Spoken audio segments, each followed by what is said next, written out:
Now we are going to discuss section formula. Okay, अगला topic हम देखेंगे section formula in vector. Vector में हम सेक्शन फॉर्मूला का यूज कैसे करते हैं, ठीक है। तो देखिए सेक्शन फॉर्मूला क्या है। सपोज आपके पास एक लाइन ए बी है, ठीक है। This is point A, this is point B, और जब मैंने ये इन दोनों पॉइंट को ज्वाइन किया तो ये बन गया हमारा ए बी वेक्टर। इनके बीच में सपोज एक सी पॉइंट आता है, ठीक है। तो सी क्या कर रहा है, इन दोनों इस पूरे लाइन को इंटरनली कुछ रेशियो में डिवाइड कर दिया। तो मैंने इस पार्ट को कह दिया एम, इस पार्ट को कह दिया एन। Got it. ये जो सेक्शन फॉर्मूला है इंटरनल डिवीजन के लिए है। जब ये पॉइंट दोनों पॉइंट के बीच में लाई करेगा, बीच इन सेंस कहीं भी है लेकिन इन दोनों के कहीं ना कहीं बीच में ही रहेगा। So this formula is only for internal division. तो देखो ध्यान से, यानी कि अब मेरे से पूछा जाएगा कि सी का पोजीशन वेक्टर क्या है। सपोज इसका पोजीशन वेक्टर ए है, इसका पोजीशन वेक्टर बी है, तो हमें बताना है सी का पोजीशन वेक्टर क्या है। तो पोजीशन वेक्टर ऑफ सी की अगर मैं बात करूं, पोजीशन वेक्टर ऑफ सी, ठीक है। तो मैंने बताया था पोजीशन वेक्टर हमेशा किसके रिस्पेक्ट में निकालते हैं, ऑरिजिन के रिस्पेक्ट में। तो समथिंग हम कहीं ना कहीं अपना ऑरिजिन सेलेक्ट करेंगे। सपोज मैंने ये मान लिया ऑरिजिन, तो यहाँ से हम ओ से ए को ज्वाइन करेंगे तो ये हमारा ये वेक्टर है। ओ से सी को ज्वाइन करेंगे और ओ से सी को ज्वाइन करेंगे तो ये हमारा ओ सी वेक्टर है, और ओ से बी को ज्वाइन करेंगे तो ये हमारा क्या है, ओ बी वेक्टर। तो अगर हमें पोजीशन वेक्टर ऑफ सी बताना है, डेट मीन्स हमें ओ सी वेक्टर बताना है। तो हमें करना क्या है, आप देखिए ये पॉइंट एम है, दैट इज ए सी का लेंथ कितना है एम। तो simply you have to multiply this from B and this from A. तो m B vector plus n A vector divided by m plus n. तो ये आपका position vector हो जाएगा किसका, सी का। Got it. तो ये इंटरनल डिवीजन के लिए सेक्शन फार्मूला हो गया। आप इसे नोट डाउन कर लो कॉपी में, ठीक है। इसी का दूसरा केस बनता है कैसे, एक्सटर्नल डिवीजन। एक्सटर्नल डिवीजन जब ये पॉइंट बाहर लाई करे, बाहर इन सेंस कि अगर ए यहाँ पर है, बी यहाँ पर है, तो सी इज, जो सी इन ए बी को डिवाइड कर रहा है वो अब कहीं यहाँ लाई करेगा। तो हमें बताना है पोजीशन वेक्टर ऑफ सी। ए का पोजीशन वेक्टर ए कह दिया, बी का पोजीशन वेक्टर बी कह दिया, और हमें सी का पोजीशन वेक्टर फाइंड करना है। तो अगेन हम वही क्राइटेरिया लगाएंगे। सबसे पहले मैं ओरिजिन बना लूंगा। आपको क्वेश्चन में ये चीजें नहीं करनी है, डायरेक्ट रिजल्ट याद रखना है। इस ओरिजिन से ए को ज्वाइन करा तो ये हमारा ए वेक्टर हो गया। इस ओरिजिन से बी को ज्वाइन करा तो ये हमारा बी वेक्टर हो गया। और इस ओरिजिन से हमने सी को ज्वाइन करा तो ये हमारा ओ सी वेक्टर हो गया। तो इस वाले केस में हमें ओ सी वेक्टर फाइंड करना है, that is position vector of C. O C है क्या जी, पोजीशन वेक्टर है, पोजीशन वेक्टर ऑफ सी। तो सिंपल ये देखो, अब ये जो सी वेक्टर है इस पूरे लाइन ए बी को एम इज टू एन के रेशियो में डिवाइड कर रहा है। इट मीन्स यहाँ से यहाँ ये जो दूरी है एम हो गई, और let me mark in different colour. और यहाँ से यहाँ की जो दूरी है n होगी। ठीक है जी। तो हमें करना क्या है, that is m B vector minus m जाएगा b के साथ, n जाएगा a के साथ, n will go with a minus n vector upon m minus n। So this is how the formula of external division in section formula looks like। तो बस simple आपको करना क्या है, इस पॉइंट को शिफ्ट करके बाहर भेजना है। जो सी पहले यहाँ बीच में कहीं लाई करता था, अब वो इन दोनों से बाहर चला जाएगा और दोनों के नीचे, दोनों के बीच में किस चीज का साइन होगा, माइनस का। ठीक है।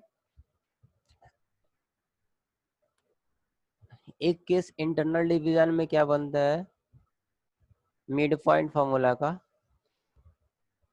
मिड पॉइंट का। तो देखो इंटरनल डिवीजन में, इंटरनल डिवीजन के केस में ए कोई यहाँ था, बी यहाँ था और सी somewhere like lies between here, lies between these 2 point। तो इस वाले सेक्शन को m कह दिया था, इस वाले सेक्शन को n कह दिया था। तो अगर मान लीजिए C मिड पॉइंट है, C मिड पॉइंट कहने का मतलब क्या हो गया, यहाँ m और n दोनों रेशियो बराबर हो जाएंगे। ठीक है, ये 1:1 का रेशियो हो जाएगा। तो हमारा जो फॉर्मूला था OC वेक्टर का क्या था, MB vector plus NA vector minus plus sorry upon m plus n।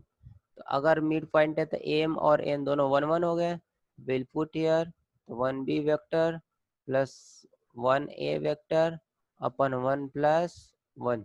तो मिड पॉइंट के केस में ये b प्लस a बाई 2 हो जाएगा OC वेक्टर का coordinate. Got it. In case of mid point, जब C मेरा मिड पॉइंट होगा, उस केस में आपका रिजल्ट दैट इज A और B पोजीशन वेक्टर का एवरेज होगा। ठीक है। तो आइए इस क्वेश्चंस लेते हैं। तो क्वेश्चंस का हमारा पार्ट ये है,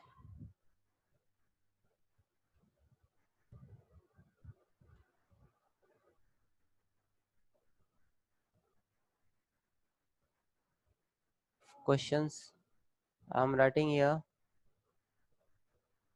आपको क्या करना है, find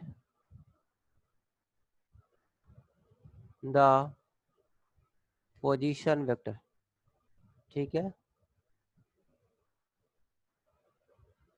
vector of point C which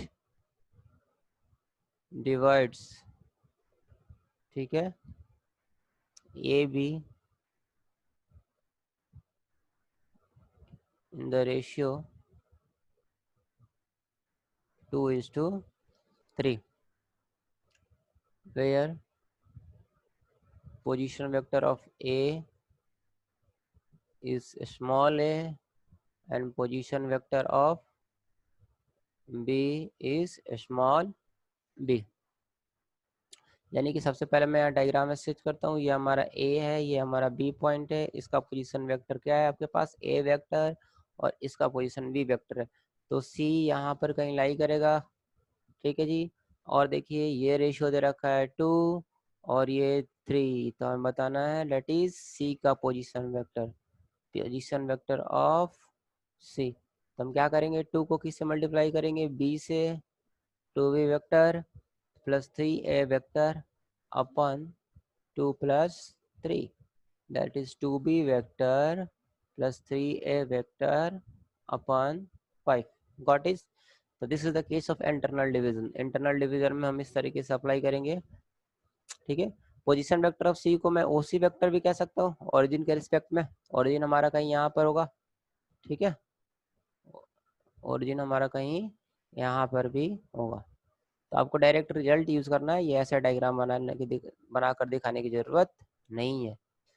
अगर मान लो यही क्वेश्चन रहता, क्वेश्चन यही रहता और मैं इस सी को, ये हमारा ए था, ये हमारा बी था और ये हमारा सी, अब ये एक्सटर्नल बाहर चला गया, अब ये एक्सटर्नल डिवीजन का केस हो गया, सी इन दोनों से बीच से बाहर चला गया और इसका पोजीशन वेक्टर ए है, इसका पोजीशन वेक्टर बी है और हमें सी का पोजीशन वेक्टर फाइंड करना है।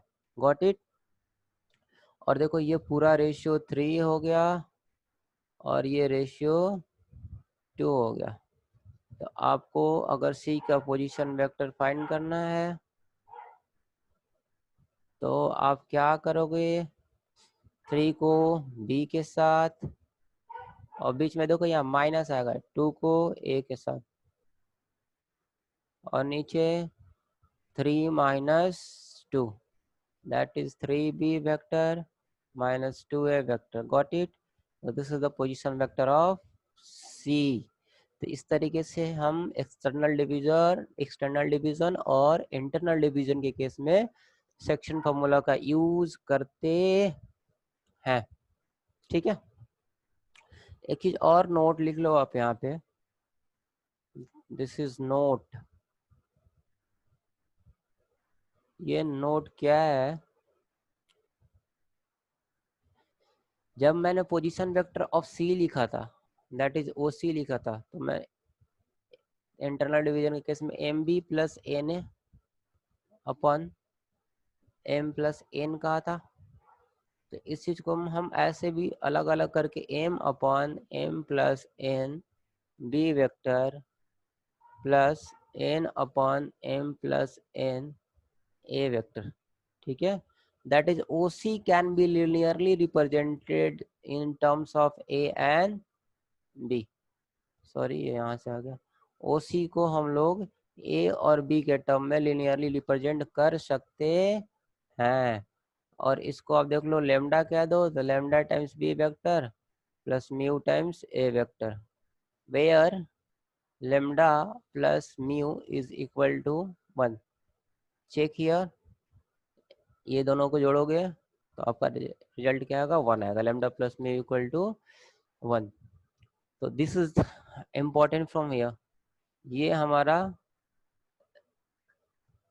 ठीक है, कोलिनियरिटी के लिए कंडीशन हो जाएगा, आगे हम पढ़ेंगे। दिस इज फॉर कोलिनियरिटी, यानी कि तीनों पॉइंट कोलिनियर है, जब भी 3 पॉइंट कोलिनियर रहते हैं तो हम इस तरीके से लिख सकते हैं तीनों पॉइंट्स को। Got it.